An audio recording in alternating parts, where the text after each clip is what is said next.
At the most significant moment, I, Austin Weston, and my wife Arlene were both 33 years old. We were married for 11 years and had 2 daughters, Justine, 8, and Sybil, 6.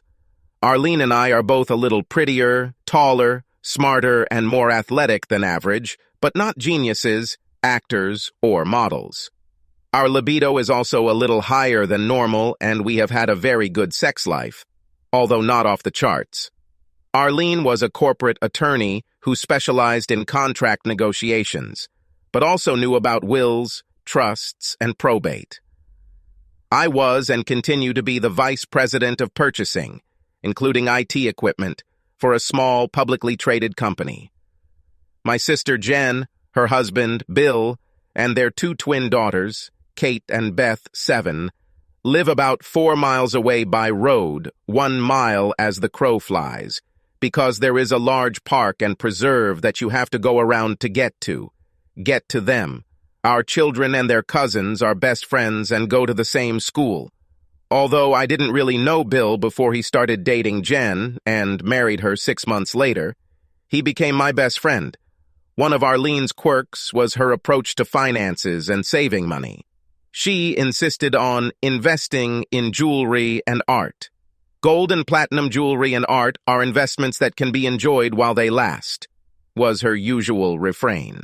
While I invested a little in the stock market, most of our savings were invested in jewelry, both for her and for me, and artwork in the form of paintings and a few sculptures. We also encouraged relatives to give our children gifts of jewelry and art, and also gave them gifts such as big gifts for birthdays and Christmas. Of course, also with toys, games, books, and/or clothes. Due to the significant value of our jewelry and art assets, we had a complex security system. It included electrically powered sensors for each of our 12 or so most valuable paintings and 2 of our most valuable sculptures. We also had a safe on the bedroom floor, and we each had a locked desk. Arlene had the only key to her desk, I had the only key to mine, and Arlene had the key to the safe with the only other one in our bank safe. To ensure continuous operation of our sensors and security system, we had a generator backup and also a battery backup, double redundancy. Bill took after us in some ways, but in a slightly different direction. He had high-definition cameras covering the only 3 entrances to his house and a security system, although it was less sophisticated than ours. Another quirk that Arlene exhibited, perhaps due to her semi-specialization in wills, trusts, and probate, was adding expensive jewelry and art to our wills soon after purchasing them. All men's jewelry was added to my will, with the recipient rotating between our daughters Justine and Sybil, if Arlene died before me, and vice versa, with Arlene for women's jewelry. For works of art, we alternated between ourselves which of us would bequeath them in our wills, again alternating between Justine and Sybil. This had the effect of separating out some of our assets, both mine and hers, since you cannot bequeath something that is not fully yours. Life went on as usual, as far as I was concerned, until one Thursday evening. When I returned home from work, Arlene was there, but the children were not there. We had a candlelit dinner, and Arlene was in a seductive outfit and kissed me passionately when I walked through the door. "Where are Justine and Sybil?" I asked naively. "Jen and Bill were so kind to take them to school tonight and tomorrow. You should have seen how happy they were when I told them they were having a sleepover at Kate and Beth's house," Arlene replied with a devilish smile. "What are we going to do without them?" I said playfully, holding Arlene close to me and kissing her passionately. "We'll figure something out," she replied. After a delicious, flirty, and light dinner, we turned on some CDs and started dancing. We basically practiced the slow dance steps we learned at the weekend dance classes in our house, without shoes, for about an hour. Once Arlene started rubbing herself against me on the dance floor, it was the end of the dancing. I carried her upstairs, she undressed me seductively, I casually undressed her, and we fell into bed. Our sex was much better than before, and this was largely due to Arlene. We soon fell asleep, but Arlene didn't finish. She woke me up in the middle of the night, starting the second round again. I knew Arlene and thought, damn, what does this mean? More over-the-top sex in the future, or she wants something. With this last thought, I fell asleep for the second time.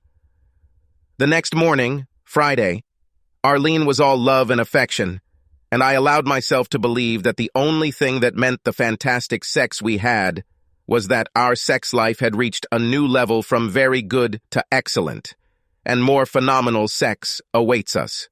My carefree demeanor and wide grin, which had caught the attention of some of my colleagues at work on Friday, changed early in the afternoon when the phone rang. "Austin, this is Arlena," my secretary said through the intercom. "Hello, sex goddess," I started the conversation. "Hey, on his own, Eros," Arlene laughed. "Hey, I'm not Greek," I laughed in response. "No, but you sure are a god of lust and sex," she giggled.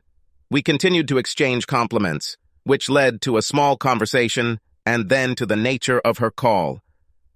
"Listen, dear," sounded in the receiver from her beautiful lips, a harbinger of impending trouble.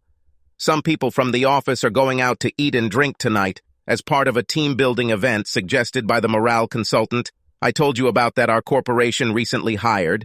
Do you mind picking up the kids from daycare and having dinner tonight?" "You're not even coming home?" I burst out with pure disappointment in my voice. "Of course I'll need to change, but I won't have time to pick them up and cook dinner. We have to meet at the restaurant at 6:30. Oh, please be kind.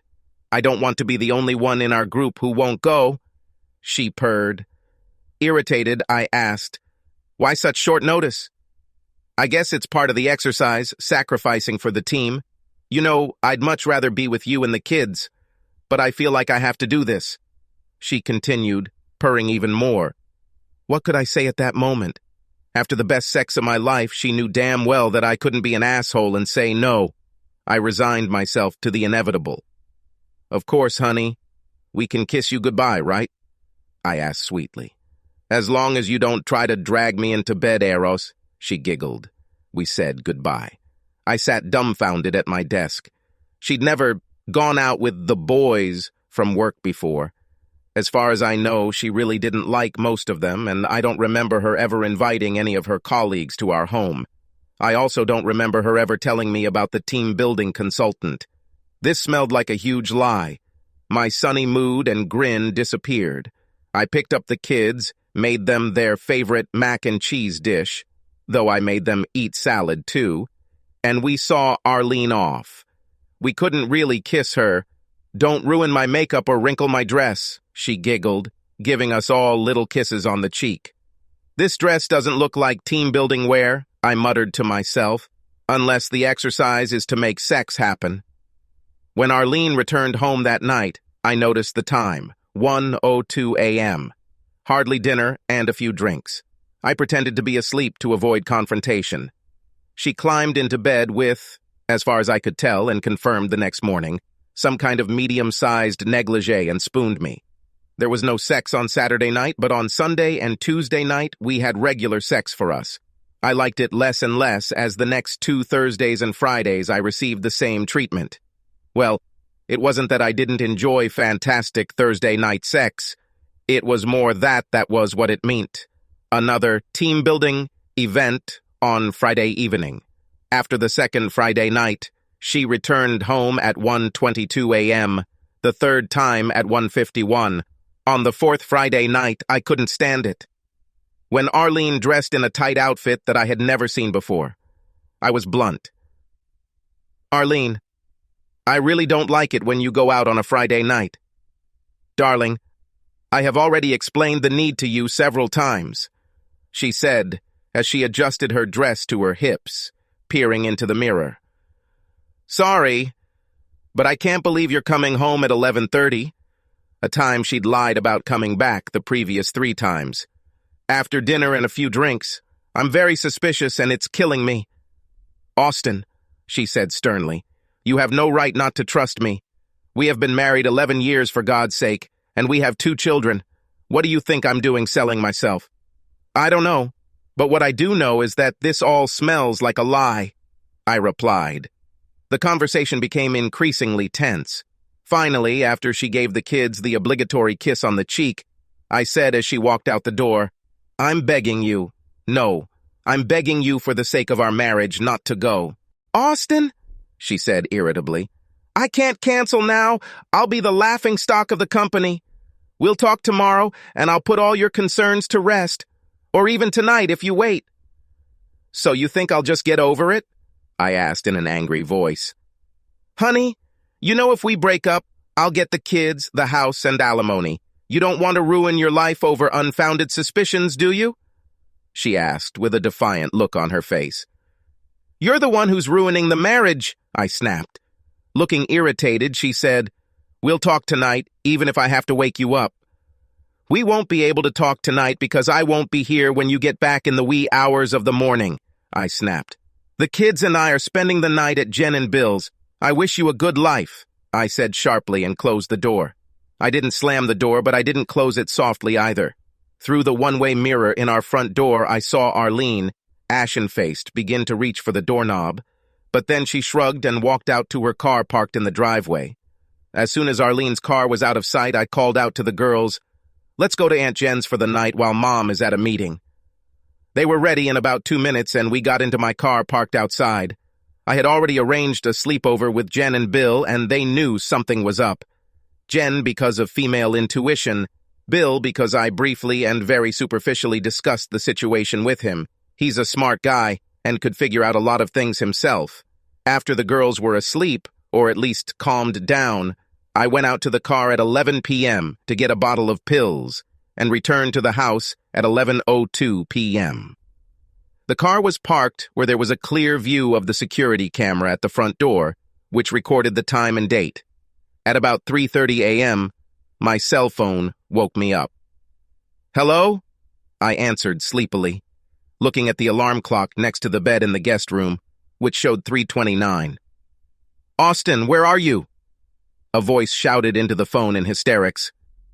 It must be Arlene, I thought to myself. "I'm at Jen's like I told you. Why the hell are you calling me at 3:30 in the morning?" I answered irritably. "Austin, we had a theft," Arlene cried. "All our valuable paintings and jewelry have been stolen." Turning on the recording app on my iPhone, I asked her to repeat herself, and then asked, "Why didn't you call me as soon as you found out?" "I called," she cried hysterically. "I just got here 15 minutes ago. The house was completely dark, and I had to navigate with a flashlight." "What the hell were you doing coming home from a team-building event at 4:15 in the morning? How exactly did you contact him or her?" I asked sarcastically, trying to be as angry as possible. "Well, time, just somehow got away from me. We can talk about this later. You need to come home." Her emotional train has now completely derailed. Jesus fucking Christ. "Okay, I'll be there as soon as possible. Let me get dressed," I muttered. I went to the bathroom, got dressed, went out to the car, and drove home in 10 or 12 minutes. Arlene's makeup was smeared all over her face, dissolved by copious amounts of tears when she met me at the front door, flashlight beating in her hand. She started to come up to me with open arms and say something, but I pushed her away with my outstretched hand and abruptly interrupted. "Have you checked the circuit breaker, team builder?" "No, I don't know where he is," she cried. "Get out of the way," I shouted as I quickly walked past her, lighting the way with my flashlight. As I walked past her, I asked, "Did you call 911? "No," she answered, uncertainty. "So what are you waiting for?" I barked. I saw her take her cell phone out of her purse as I walked past her. I went down to the basement and found the main circuit breaker in the off position. I also found the generator backup switch in the off position, and the battery backup disconnected. The telephone line to which the security system was connected to communicate with the outside world was disconnected. I turned the switches to the on position and connected the battery and phone line. Everything worked perfectly as alarms sounded for the theft of several pieces of art. I turned off the security system by pressing the code on the console by the front door. I answered the call from security, gave the password, and reported that it was a false alarm. I started looking around the first and second floors while Arlene disappeared into a puddle of tears on the living room couch. Meet the police at the door when they arrive and come to your senses, I shouted at her with real anger in my voice. Indeed, not only were all of Arlene's and mine's jewelry and art stolen, except for one really heavy granite sculpture, but so were the children's valuables. Even the safe in the bedroom floor was open and empty. When the police arrived, I gave them my statement first, while the policewoman tried to calm Arlene. I told one of the male police officers about my wife's call to me, what she told me on the phone, and what was missing. I provided a list of all our valuables from my office. Meanwhile, 2 other male police officers searched the house in case anyone else was there. I didn't even think about it. Arlene finally calmed down enough to give her statement to the policewoman. While she was doing this, I pulled aside the policeman I was talking to and whispered, "I really think you should check on my wife for this theft. She's the only one who has a key to the safe that was opened, except for one in our safe deposit box, which I'm sure you can confirm is still there. And we've been having marital problems. I wouldn't be surprised if you find something incriminating on her computer or in her locked desk." The policeman looked at me strangely, but wrote it down. "What problems?" he asked. "I believe she's been cheating on me with another guy for the last 4 Friday nights. I'll get the private investigator's report tomorrow. When I told her our marriage was in danger if she went out tonight, it was probably yesterday, Friday. She and I went anyway. I think she wants to leave me and doesn't want to share our wealth when she leaves," I said, as sincerely as possible. "Would she really do that with 2 kids?" he asked. "She would suggest that she could take the children with her," I replied. "She almost admitted it last night. I recorded it on my iPhone," I moaned. "Are you saying you'll get the private investigator's report tomorrow, Sunday?" he asked. "No, sorry. I keep thinking of it as Friday because I don't usually get woken up at 3:30 a.m. I'll get the report around noon, today, Saturday," I replied. "Can you bring me a copy to the station when you get it?" he asked. "Sure, I'll probably be there," I replied. "Great. Ask Officer Smithson. I'll brief the thief." After the police left, I returned to Jen's house without any conversation with Arlene. I didn't even respond to her cry of, "Where are you going?" when I walked out the door.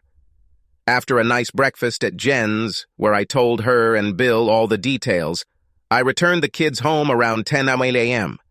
I told them that some of our items were temporarily missing, but I was confident that we would get them back. They were sad and cried when they saw that some of their favorite things were gone. Arlene, still looking terrible, and I tried to console the children. "I have a few things to do," I told them, "but I'll be back in 2 or 2.5 hours. Would you like to go to the park then?" I asked, smiling as widely as possible. It turned their tears into smiles. I received hugs from them, and as I prepared to leave, Arlene came up to me and asked, "Where are you going?" Looking at her coldly, I said, "Probably for evidence of your infidelity," and then quickly left without looking back. The photos of Arlene and her lover, Jack Traylor was his name, from the 2nd and 3rd Friday nights were exactly what I had imagined, although the exact location surprised me a little. The private investigator said he may have trouble getting photographs that are useful as evidence of them copulating if they only do it indoors. They were so stupid that they had sex on the terrace and in his pool, which was easily visible from many points where they could not expect privacy. His report also stated that they arrived at Traylor's house after dinner on Friday night and apparently left in Arlene's car a little before 11 p.m. The private investigator did not follow them, but they returned around 2:15 a.m., then she left alone around 3 a.m. I went to Kinko's, made 3 copies of everything except the DVD, then went to see Officer Smithson.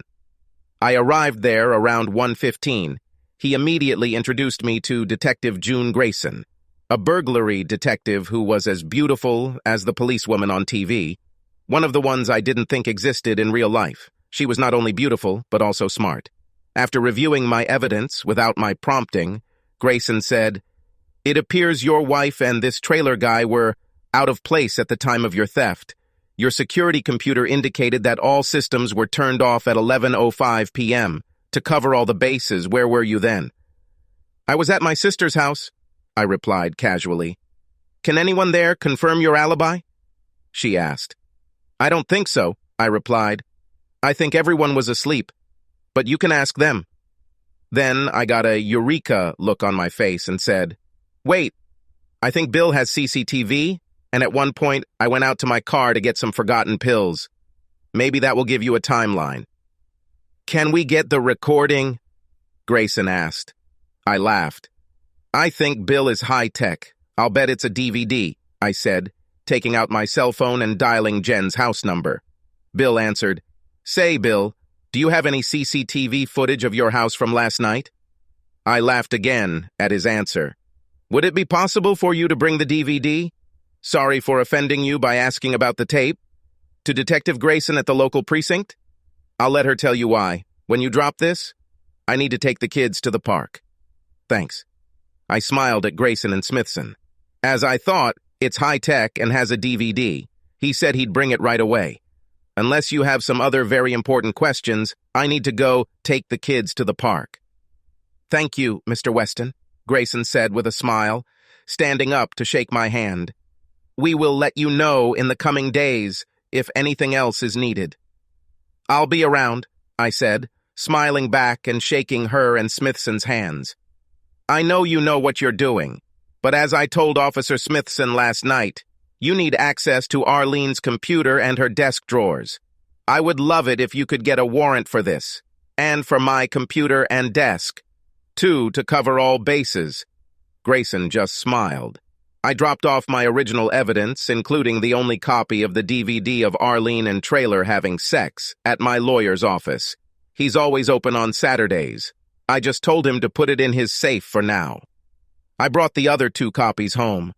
As soon as I arrived, I put one on my desk and left the other, without the Friday night report, on the coffee table in the living room. I took the kids to the park, and Arlene insisted on coming with us. She tried to talk to me when the kids were playing, but every time she did, I would just ignore her and go over to the kids to push them on the swing, start playing tag with them, or something similar. I made dinner that night and asked the kids to help, so I wouldn't have to be alone with Arlene. After dinner, I played games with them, read them bedtime stories, and finally had to leave them.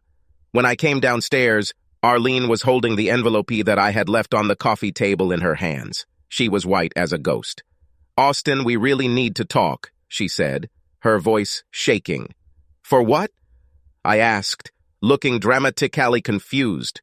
Will our conversation make you stop having fun with Traylor? I grabbed my car keys and walked away as she screamed, You know, in our state there is no fault for divorce, and I will get the kids if you file for divorce. We can work this out. My only response was to give her the middle finger. When I returned 4 hours later, I went straight to the guest room, blocked the door with a chair leaning on the doorknob, and went to bed. Sunday was probably the most uncomfortable day of my life. It's very hard to ignore someone in the same room for several hours, but unless the kids were around, I didn't respond to anything she said. Sunday night, after the kids had gone to bed, I was watching TV when she approached me with an insurance claim form.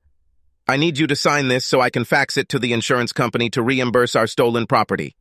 I looked at it, took a pen and paper, wrote down the fax number and the insurance company department, then said the only words, without children around, that I had spoken to her all day.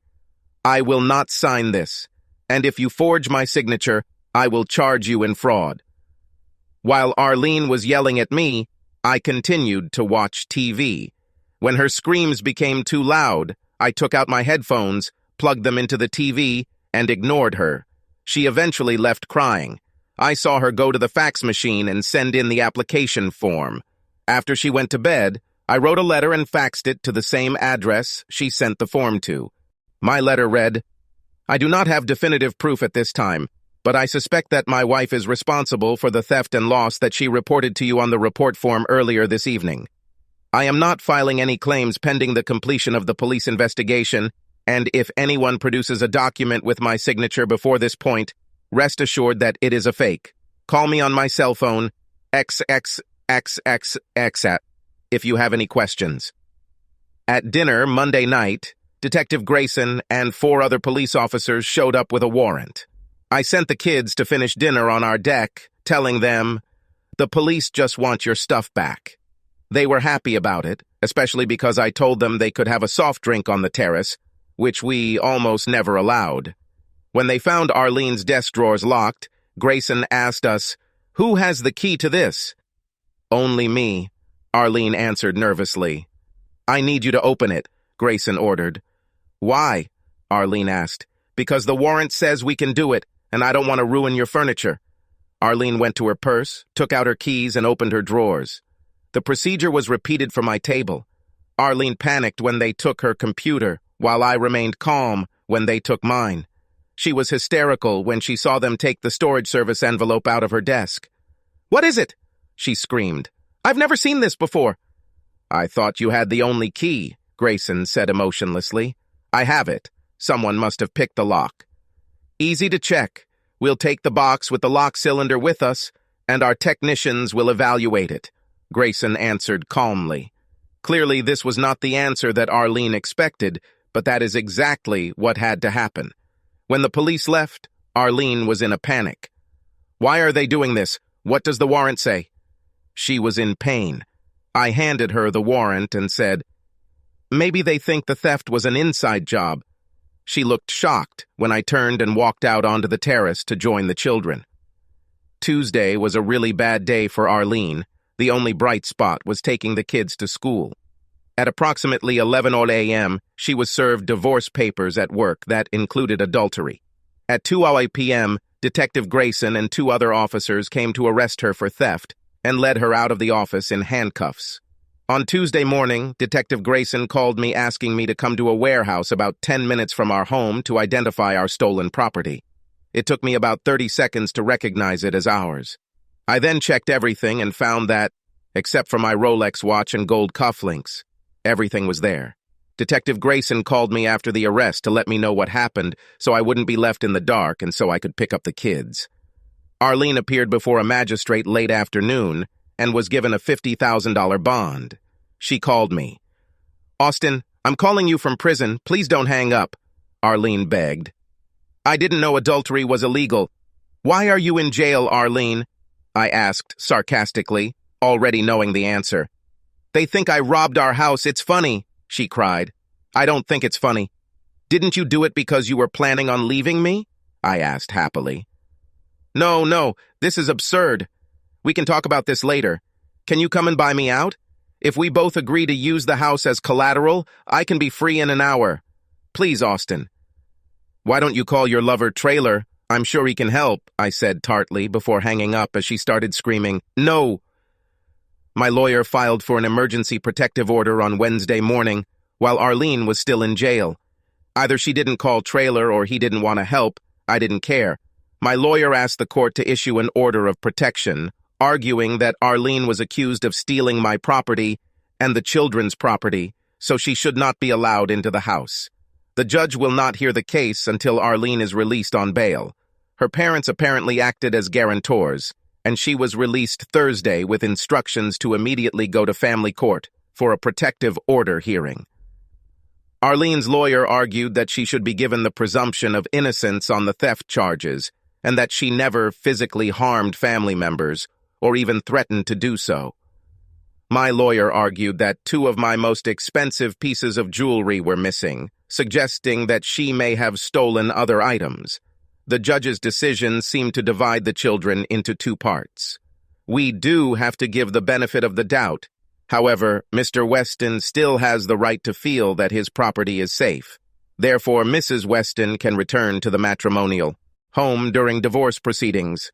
However, she cannot return until Saturday. Meanwhile, Mr. Weston may change the lock in any room of the house with a new one, the key to which Mrs. Weston will not have, and she is prohibited from ever entering that room. Notify the court of the room by Monday. Is there anything else? I pushed my lawyer to make an additional condition. Your Honor, my client would like to ensure that Mr. Trailer, with whom Mrs. Weston is having an affair, is excluded from entering the Weston home or having any contact with the Weston children until the divorce proceedings are completed, he said. I'm not bringing him there or with the kids, Arlene screamed, suddenly standing up from her chair, embarrassing her lawyer and the judge. Mrs. Weston has agreed that she will not, so that should satisfy you, Mr. Weston, the judge said. I wanted to scream, I can't believe a word this lying bitch says. But luckily, I restrained myself. I had Lois install a new door for the master bedroom and reinforced the surrounding frame. I also installed a complex lock in it that was almost impossible to break into. I moved all of Arlene's things into the guest room. Arlene did return home on Saturday morning. The children were happy to see her.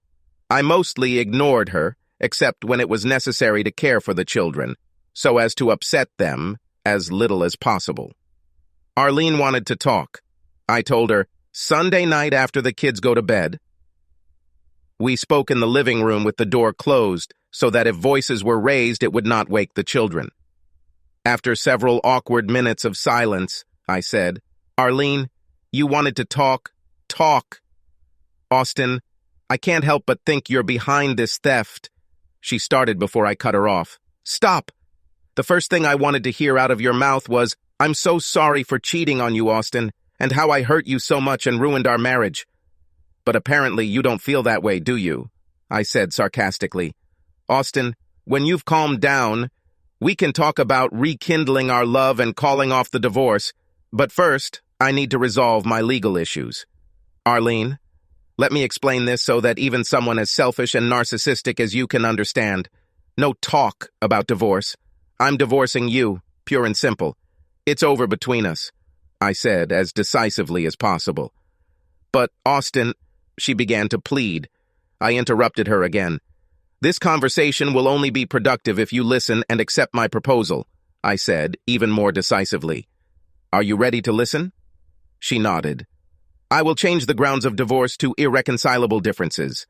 I will receive sole custody of the children, but you will have unlimited visitation rights, alternating major holidays and 2 weeks in the summer, provided you do not expose them to other men, unless you will not marry him. Our assets will be divided equally. You will pay child support for one child and pay half the mortgage on the house. Once Sybil reaches 19, we will sell the house and split the proceeds. There will be no child support, I said, piercing her gaze. But, she started again, and I interrupted her again. I'm not done yet. If you agree to this, I'll go to the DA and ask him to charge you with a misdemeanor without jail time if you plead not guilty, no contest.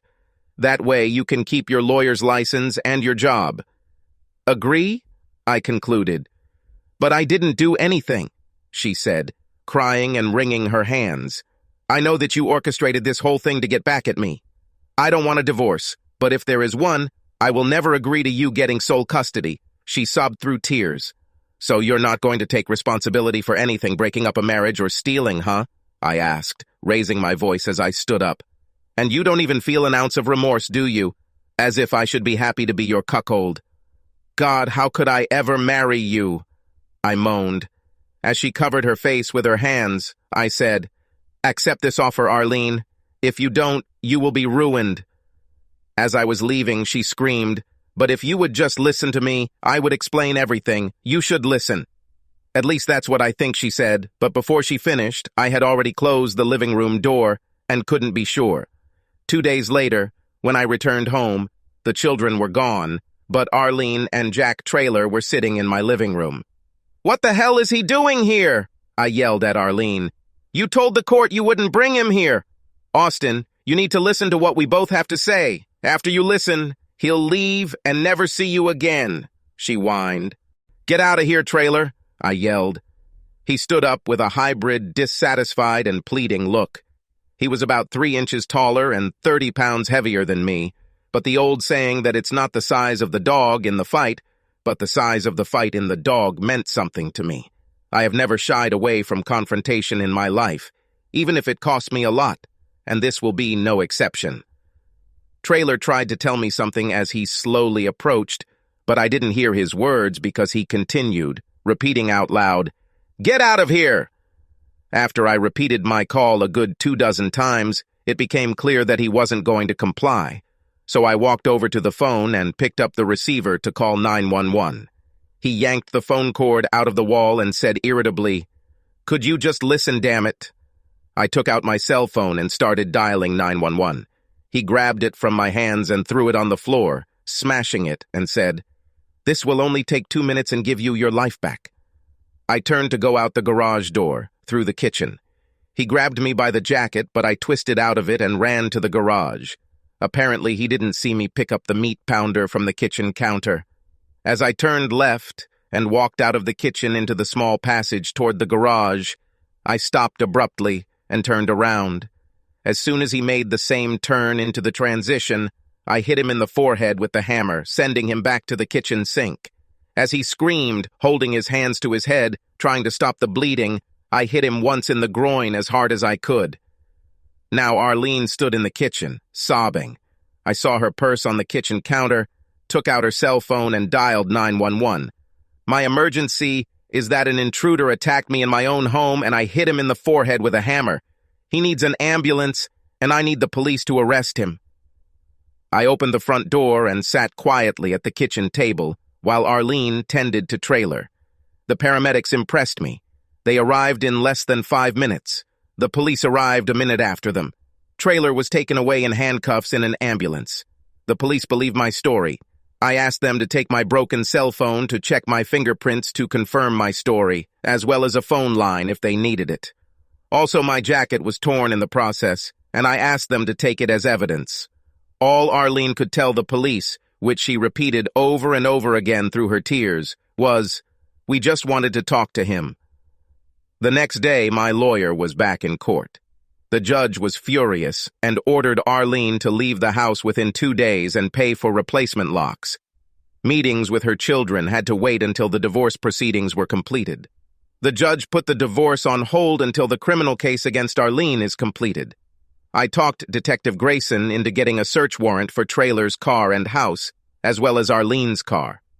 In Trailer's car, they found my gold cufflinks, and in the trunk of Arlene's car, they found a gift with Jack written on it and a heart on the label. The gift was my Rolex watch. Trailer was also arrested for theft in connection with the cufflinks, and because fingerprint results from my home showed that the only prints on the basement windowsill through which the thief entered our home were his. Arlene did not take my advice and did not accept my offer, but fought the criminal case. She seemed to believe, correctly as it turned out, that the only way to get custody of her children was to win a criminal trial. The prosecution had an excellent case. The woman with the flashy emerald ring and the blonde, both Arlene's features, rented the storage unit where the stolen property was found shortly after Arlene's first company event. Only Arlene's fingerprints were found on the lock of the storage room. This, together with the previously discussed evidence, made a good direct case for the prosecution. Arlene and Trailer spoke in their own defense. Arlene admitted to having 4 sexual encounters with Trailer, but claimed she never left his house before 3 last Friday morning, so the private investigator's testimony was fabricated. She claimed that I must have stolen things and framed her. She couldn't explain how I could do this because she admitted that she didn't think I had the key to the safe or her desk, and she always had her keys with her. She explained the rental of the warehouse space as an accident. She said her fingerprints were placed on the lock.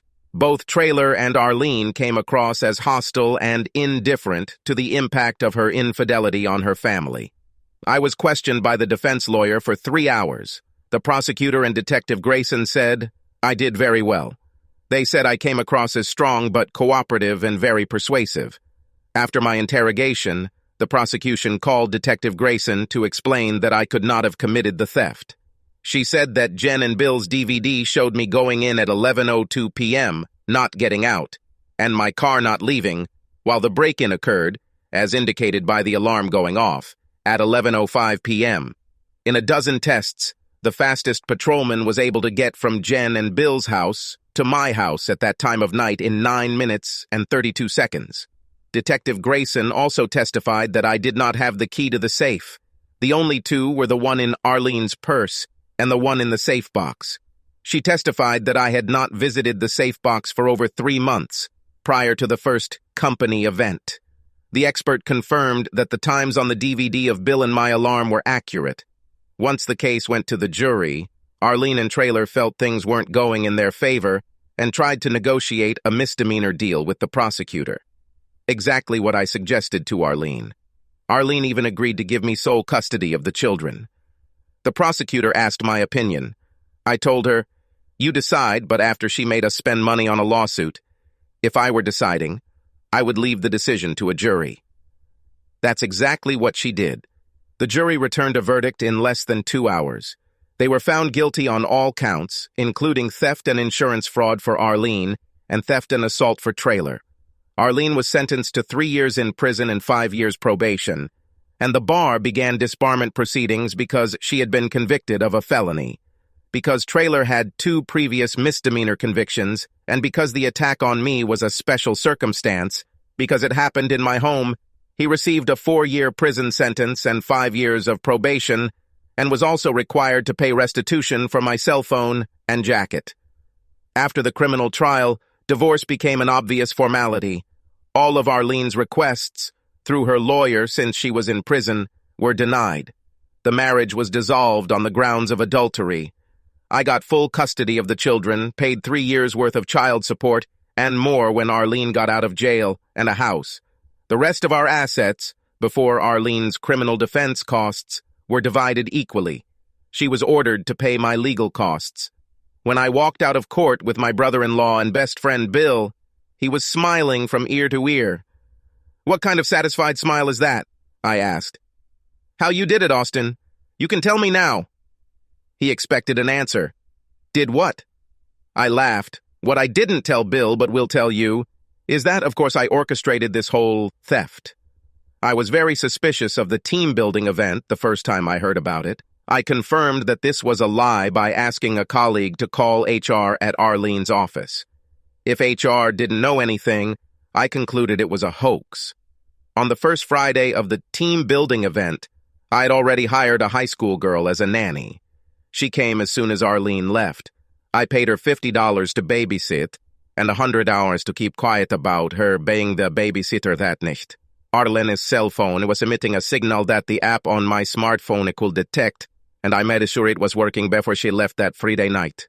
As soon as the nanny arrived, I tracked Arlene using this app. I found her and a guy I'd never seen before in a restaurant I'd never even heard of. I entered the restaurant in disguise, walked up to the dishwasher boy and gave him $100 to bring me the glass Arlene drank from. I waited until Arlene and her lover left the restaurant. I saw them kissing before she got into his car. Still in disguise, I walked behind the car and took a photo of the license plate with my cell phone. By Monday afternoon, I had learned that Arlene's date was Jack Traylor and where he lived. I hired a private detective to follow Arlene on the 2nd and 3rd Fridays, and that's when he took photos of them having sex by his pool. I told the private investigator that I didn't want his report, so I could claim that I had no evidence until that day, until the day after her 4th Friday team-building event. I had a plan in place, including how to get custody of the kids if we divorced, by Sunday night. That first Monday before I left for work, I pulled Arlene's signature emerald ring out of her jewelry box. She never wore it to work, but she always wore it when she went out. I paid an actress who was the same size as Arlene and who wore a wig the same color and style as Arlene, and put an emerald ring on her finger to rent a storage unit in Arlene's name, paying cash for 3 months in advance. By Tuesday, I bought clay for impressions of the keys. While Arlene slept that night, I quietly took her keys from her purse and made impressions of the keys to the home safe and desk. The next day I came home early from work and, using an alloy of fusible metal that melts quickly and then hardens, I made copies of these keys. Wearing gloves, I laid out the new lock that night and asked Arlene if she had seen it or the key to it before. She picked them both up, examined them, and said, "No, I don't think so." "Why?" "If you don't need it, I want to use it to lock my toolbox, okay?" I answered. "Of course," she replied and left. I put the lock in a plastic bag, hoping her fingerprints would be on it and the key. 2 days before the theft, I marked obstacles along the path through the woods between my house and Jen and Bill's house with reflectors. The night before the theft, I opened her desk drawer and placed in it an envelope from the storage area with the code to the front door and a key with her fingerprints on it. I asked the same actress who rented the space for me to rent a van with a motorcycle rack on the back, and I asked her boyfriend to rent me a dirt bike. I parked the motorcycle in the bushes behind Jen and Bill's house. I also obtained Arlene's laptop password from the password list in her locked desk, created a new email address, and left a draft email in an account purporting to be for Jack Traylor. The letter said that she couldn't wait to meet him, and if their plan worked, they could live off the stolen property until she got a divorce. I paid the actress and her boyfriend to be on call on the 4th Friday of the team building event to come out to the side of Traylor's house and use Arlene's extra car key to drive away in it. Before doing this, I asked the guy to unlock Traylor's car with the emergency lock tool and leave my gold cufflinks between the door and the passenger seat. I also placed a wrapped gift with Jack on the label and my Rolex watch inside in the trunk of Arlene's car. Earlier that day, I parked the rental van in my garage and turned off the automatic garage lift. 2 days before the theft, I left Traylor's fingerprints from a glass in a restaurant on a basement windowsill that allowed access. I found that it was much easier than I expected. Instructions online. Cocoa powder, a flat bowl, and a small brush were all I needed. Plus, a little patience. Looks like I did it well enough to fool the police. Until my conversation with Arlene, begging her not to go out on the 4th Friday, I had not decided whether to actually go through with it. I truly believed that if she had stayed home that night and ended her relationship with Traylor, we would have had at least a 50% chance of saving our marriage. When she not only went, but made a remark to me that she would get the children if I tried to get a divorce, my love for her instantly evaporated, and I put the plan into action. The only help Bill provided, without knowing it, was that in the weeks leading up to the theft, he answered my questions about the only part of his house that wasn't on cameras, namely about a specific basement window with fake metal bars. By the time I returned to Bill's house from my car at 11:02 p.m., I had already opened the hidden basement window. I quickly exited through it, got to the dirt bike, drove through the woods at over 40 mph, knowing that the reflectors would warn me of obstacles, and made it to the basement window of my house, which I had previously cut off power to and on, which I left Traylor's fingerprints. Using gloves for everything, I first pulled out the phone line, then disconnected the battery, then turned off the backup generator, and then turned off the main power breaker. I used the key I made from Arlene's key to open the safe, since I knew where everything was and the van was in the garage. Despite working in the dark, I got everything out in less than an hour. I went to the storage room, loaded everything in, and put Arlene's fingerprint lock on the latch. It only took a little over an hour. I returned the van to the rental place and left it in the parking lot, throwing the keys in the key box. I hailed a taxi and asked him to drop me off a block from my house. I rode the dirt bike back to Bill's house, collecting reflectors along the way. I hid the motorcycle in the bushes and climbed back into his house through the same window to which I had attached fake metal bars. Having Traylor come to my house and do what he did was an unexpected bonus. I never found out what motivated Arlene to have an affair with Traylor or anything else about it. I think if I had ever listened to them when they were so eager to talk to me, I would have known. However, once she rejected me when I gave her one last chance, I didn't really care. I got my revenge. Now let them live with it. Subscribe to our channel so that your second chaff doesn't cheat on you, and go ahead and listen to the next story, because this story is nothing compared to the next one. If you're under 18, don't even think about listening to the next one.